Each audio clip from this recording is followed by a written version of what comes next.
بسم اللہ الرحمن الرحیم الحمد للہ رب العالمین والصلاة والسلام علی سید الانبیاء والمرسلین وعلی آلہ واصحابہ اجمعین عن ابن عمر رضی اللہ عنہما قال قال رسول اللہ صلی اللہ علیہ وسلم ان الرجل لا يكون من اہل الصلاة والصوم والزکاة والحج والعمرہ حتى ذكر سهام الخير كلها وما يجزى يوم القيامة إلا بقدر عقل رواہ الامام البیہقی رحمہ اللہ تعالی۔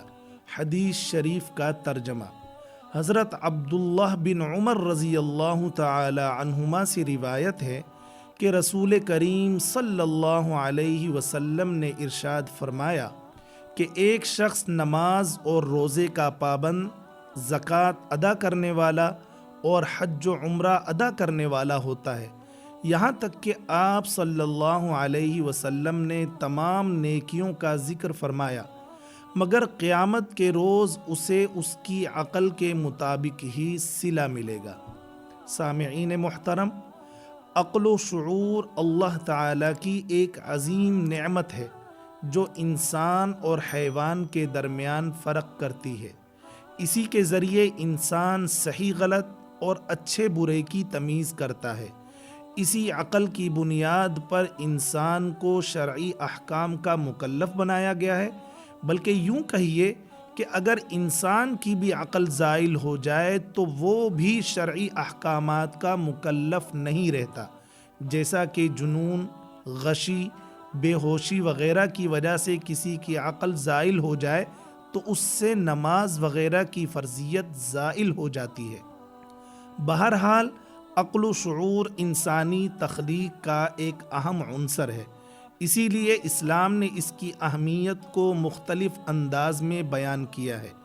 قرآن مجید میں اللہ تبارک و تعالی نے جہاں اپنی دیگر نعمتوں کا ذکر فرمایا، وہاں اس عقل و شعور کو بھی مختلف انداز میں بیان کیا ہے۔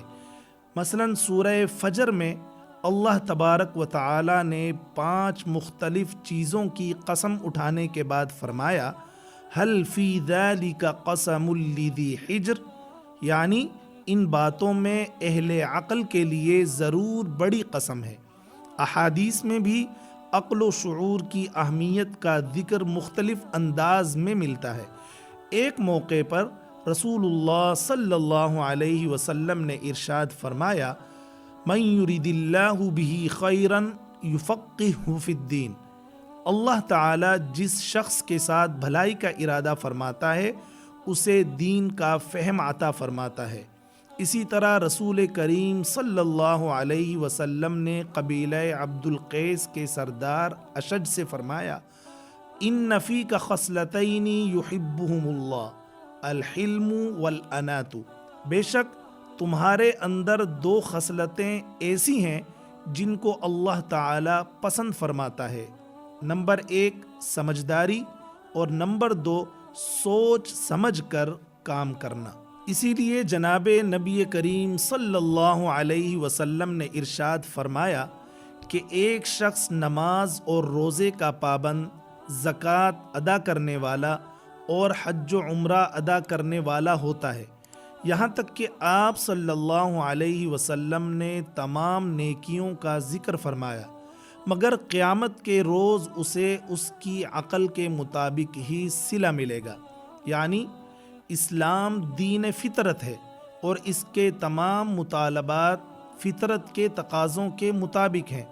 اسلام میں ظاہری رسوم اور اعمال کی کمیت کو نہیں بلکہ کیفیت کو دیکھا جاتا ہے، اس لیے کہ عقل و فہم، نیت اور ارادہ ہی تمام اعمال کا محرک ہے۔ اس محرک کو دیکھنا اور اس کے مطابق اجر و ثواب کا ملنا عدل و انصاف کے عین مطابق ہے۔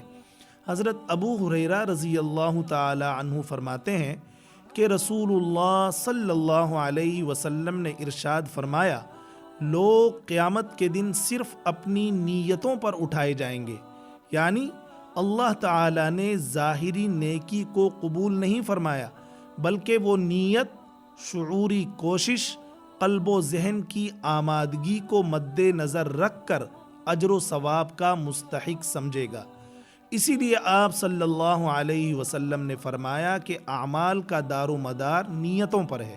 یہ ایک مختصر مگر جامع فلسفہ زندگی ہے جس پر کسی بھی عمل کرنے والے کے نفع و نقصان کا دار و مدار ہے۔ یعنی اگر انسان نیکی کا کام کرتا ہے تو اس کا مقصد اور غرض و غایت کیا ہے، وہ کس حد تک شعوری طور پر اعمال کو بجا لاتا ہے۔ اگر عقل و فہم کو کام میں لائے بغیر محض عادت کے طور پر وہ عبادت کو سر انجام دیتا ہے تو ظاہر ہے کہ وہ عبادت کی روح اور اس کے جوہر تک پہنچنے سے قاصر ہے۔ آج کے زمانے میں ہم دیکھتے ہیں کہ نماز روزے کے پابند لوگوں میں بھی وہ اثرات نظر نہیں آتے جس کا ذکر قرآن و احادیث میں ہے۔ مثلا نماز کی خاصیت بے حیائی اور برائی سے روکنا ہے۔ اللہ جل شانہ قرآن مجید میں فرماتے ہیں ان الصلاۃ تنہی عن الفحشاء والمنکر، بے شک نماز بے حیائی اور برائی سے روکتی ہے۔ آج لوگ نماز بھی پڑھتے ہیں، فحش اور برے کام بھی کرتے ہیں، جھوٹ بولتے ہیں، خیانت کرتے ہیں، دھوکہ دیتے ہیں، ظلم اور حق تلفی کرتے ہیں اور طرح طرح کے حرام اور ممنوع کام کرتے ہیں اور نمازی کے نمازی ہیں۔ حقیقت یہ ہے کہ یہ نماز ہی وہ نماز نہیں جس کی خبر قرآن حکیم اور مخبر صادق صلی اللہ علیہ وسلم نے دی ہے۔ اول تو ہماری نمازوں میں وہ خلوص ہی نہیں ہوتا جو بندگی کا حقیقی تقاضا ہے اور اللہ جل جلالہ کو مطلوب ہے، اور دوسرا یہ کہ ہماری توجہ نماز اور عبادت کی طرف عموماً نہیں ہوتی اور ہم سمجھتے ہی نہیں کہ ہم کس کے سامنے کھڑے ہیں۔ یہی حال ہماری اور تمام عبادتوں کا ہے۔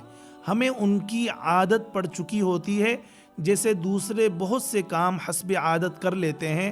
اسی لیے ہمارے نماز، روزے اور دوسرے نیک اعمال میں وہ اثر نہیں جو اللہ اور اس کے محبوب صلی اللہ علیہ وسلم نے بیان فرمایا ہے۔ اللہ پاک ہم سب کو عبادتوں کی حقیقی روح عطا فرمائے اور نیک اعمال کے ساتھ ساتھ غور و فکر اور تدبر کی بھی توفیق عطا فرمائے۔ آمین۔